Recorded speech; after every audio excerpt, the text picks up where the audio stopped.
الثاني لمصلحة نادي الشرطة السوري، اللاعب اللي تحدثنا عنه من بداية المباراة، واحد من أخطر لاعبيه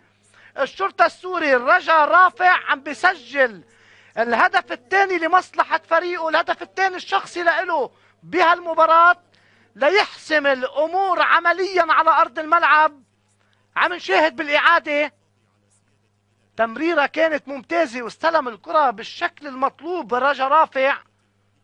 وسدد من دون أي مشكلة، حتى خدعوا لزياد الصمد بهالكرة لتصبح النتيجة هي تقدم نادي الشرطة السوري بهدفين نظيفين.